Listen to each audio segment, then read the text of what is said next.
Shalom usara no wakai muzume tachi. Watashi no name e wa desu desu. IYC Japan kara kimashita. Today we'll be going over the journey of becoming a Proverbs 31 woman, as exemplified in the lives of three biblical foremothers, Tabitha, Anna, and Deborah. The history of these women provide valuable lessons on embracing women's work. The first foremother I'll go over is Tabitha, also known as Dorcas. We can find her history in Acts chapter 9, verse 36 to 42. Tabitha displayed a deep devotion to helping her community. She used her talent in sewing and crafting to create garments. Tabitha teaches us the importance of finding purpose and serving others through our unique skills and abilities. So there may be a skill that you have that you're really talented in. As we see Tabitha use her skills to help her people, we can do the same. Find a skill that you have and see how you can use that skill to help your people. The next foremother is Anna. We can find Anna's history in Luke chapter 2, verse 36 to 38. Anna was a prophetess who dedicated her life to prayer and fasting in the temple. Let's follow Anna's example by prioritizing our spiritual growth amidst our responsibilities, aiming to be women of discernment and wisdom. So what I mean by that is even though as young daughters of Sarah, we have many responsibilities from schoolwork to helping our parents around the house, don't neglect your spiritual growth. Take the time to study, watch classes, and meditate on precepts. Next is Deborah. Deborah's history can be found in Judges chapter 4 and 5. Deborah was a prophetess and judge. Even though Deborah had the position of a judge, she understood that she wasn't over the men. Therefore, the Most High used her because she wasn't high-minded. Deborah's history teaches us that even though you may hold a certain position, whether that's in the congregation or at work, we must always understand that the men are the leaders and that we mustn't usurp authority over them. So next is the Proverbs 31 woman. You can find that in Proverbs 31, verse 10 to 31. In this beautiful passage, King Lemuel, also known as King Solomon, describes a virtuous woman who embodies qualities of wisdom, strength, and compassion. Now, there are three main traits a Proverbs 31 woman stands for. She's about her family, her community, and her spiritual growth. Let's reflect on these characteristics and incorporate them into our own lives, striving to become Proverbs 31 women in training. In conclusion, the inspiring lives of Tabitha, Anna, and Deborah emphasize the importance of women being charitable towards their people, providing for their families, and growing spiritually. Their history encourages us to utilize our talents and embrace our calling. The path to becoming a Proverbs 31 won't be mastered overnight, but by constant self-examination and correction, we will develop these skills and be able to pass them on to our future children. Now, before I go, I have homework for you. Look back on the three foremothers we went over and read their history. Think about which foremother resonates with you the most. Maybe you have a similar skill as them, or maybe there's a characteristic they have that you would also like to possess. Shalom, Most High in Christ bless.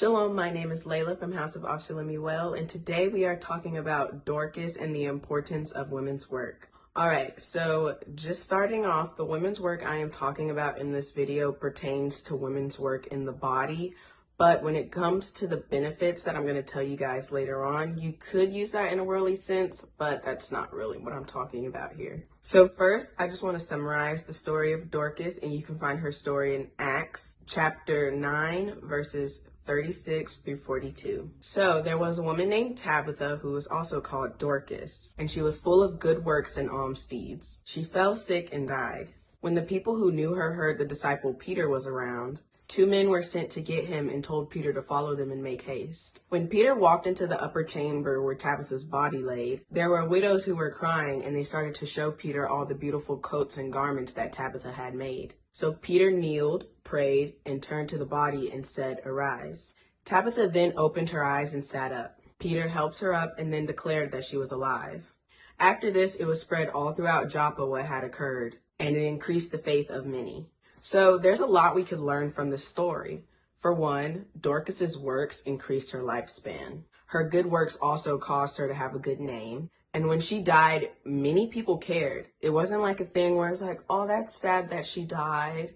It was like a no, like, can I please get some more time with her? Dorcas died? Like, I can't right now. Like, Lord, please bring her back. Like, I need just a little more time with her. She left a legacy. It wasn't like a thing where she was just a bump on a log, so therefore people got over her death quickly. Like, it really hit home for some people. It hit hard. So this is a story we should definitely visit often. There's a lot to learn from this story, especially if you're someone who struggles to put your brick in. So I want to get into some benefits of putting in work or doing women's work, because believe it or not, working can actually do some good for you. 1, you can acquire some new skills. 2, after you acquire some new skills, you could then teach others new skills. It's all a part of nation building. 3, if you are someone who is very shy, or you want to just branch out and talk to new people, or whatever it may be, you may be considered an introvert, then taking up women's work will actually help you in the sense that you make valuable connections with people. When you venture out into different offices, you may meet some new people or start hanging around people you have already met, and you guys talk, you build bonds and connections with people, and those relationships can last your whole life. Number 4, you gain intellectual stimulation.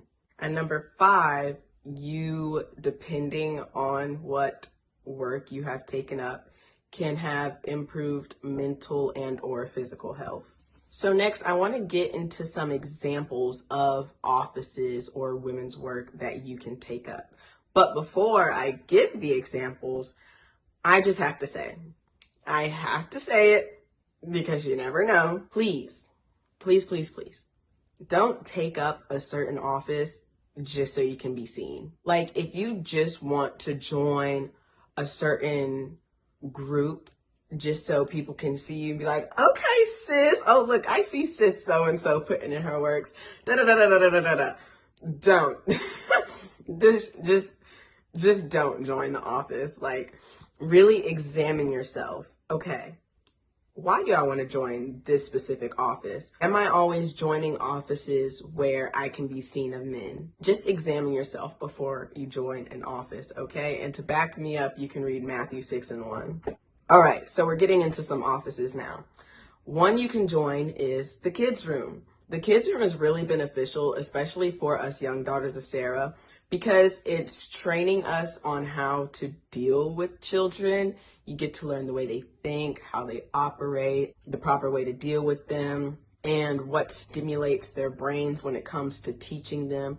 Just all of this good stuff. It's great practice for when we are adults and married and have children of our own. Number 2, you could join the sewing team. If you don't know how to sew, that team can definitely help you learn that new skill. Or if you do know how to sew, it just helps you maintain that skill and grow it. Number 3, the kitchen team. If you like to cook, if you like to bake, or if you simply like to serve, that could be a good team for you to join. You could join the photography or the imagery team. If you like to take photos or you like to edit, those are some good teams to join. The cleaning team.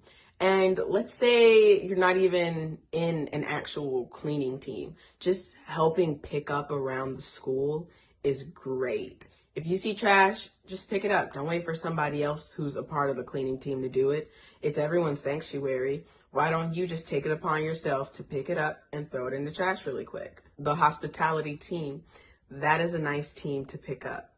And I can't name all the teams because there's so many.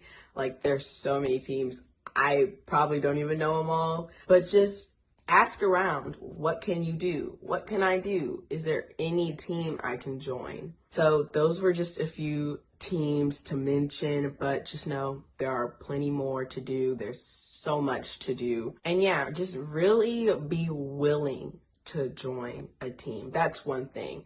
Do not, have an attitude like, oh, I'm forced to do this women's work. I'm forced to do that, but I don't want to. Do it with joyfulness and gladness. And just know it's for the betterment of your nation. And it's for the betterment of yourself. I hope you guys have learned something from this video. And I guess I'll just see you in the next one.